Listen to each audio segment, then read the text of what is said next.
Alright, so we run out of time. So here's the last three. So this is actually from chapter 3. You're looking for your like terms. I always like to stack them.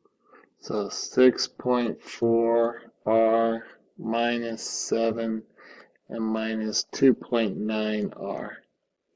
So now I'm going to connect my r's.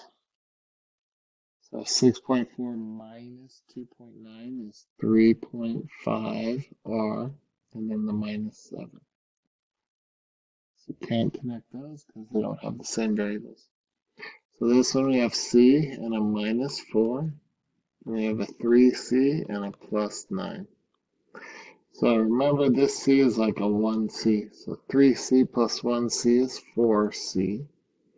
Negative 4, positive 9. Negative 4 plus 9 is positive 5. So we get 4c plus 5. This one is distributed property. You're going negative 3 times 4x and minus negative 3 times 10.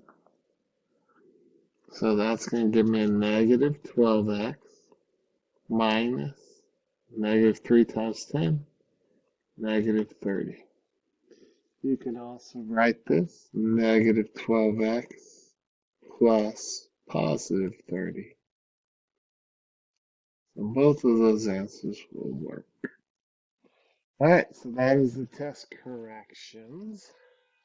We'll be retaking our test coming up, probably tomorrow.